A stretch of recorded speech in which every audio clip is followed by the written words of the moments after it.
नाहीये, तुम्ही आंदोलन करायला पाहिजे, तुमच्या हक्कासाठी मागणी करायलाच पाहिजे, पण दुसऱ्यांनी करायचंच नाही, दुसऱ्यांच्या मागण्या ह्या बरोबरच नाहीयेत.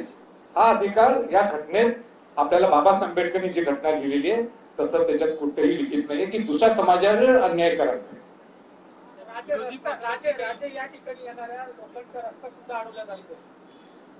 नाही हे जे मला म्हणून आज येण्याचं सुद्धा मला एक कारण आहे, मला आज येण्याचं सुद्धा एक कारण आहे की मी ज्या 2 दिवस या गोष्टीची ऐकायला लागले, मारहाण व्हायला लागली आहे, रस्ते अडवा लागले, हे काय बरोबर नाही ना. जसं मी म्हटलं, घटनात्मक दृष्टिकोनाने सगळ्यांना आंदोलन करण्याचा अधिकार आहे, सगळ्यांना, सगळ्या समाजाच्या लोकांना अधिकार आहे, पण कोणतरी करत असेल म्हणून त्याला अडवा यायचं हे काय, ही आपली परंपरा नाही.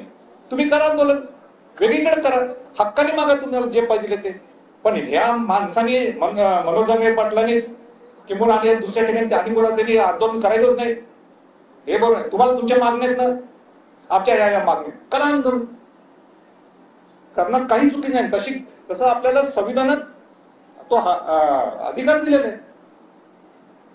विरोधी पक्षाला पण तुम्ही आता बोलला की त्यांची जबाबदारी आहे, पण शरद पवारांनी आज पाठिंबा देऊन टाकलेल्या जरांगे यांच्या आंदोलनाला, मराठा आरक्षणाला पाठिंबा दिला, परंतु इतर समाजाला न दुखवता आंदोलन हे नाही, म्हणूनच माझं हेच म्हणणं आहे, अनेक मार्ग आहेत, यातनं मार्ग निघू शकतात, म्हणून ते एकदा विधानसभाच्या पटलावर होऊन जाऊ दे, एकदा कशा पद्धतीने हे आरक्षण देता येते आणि कशा पद्धतीने सगळ्या गोष्टी होऊ शकतात. त्यांची मागणी एकदम रास्त आहे. नुसतं पाठिंबा देणं इथं या आणि सांग कसं देणार आहे.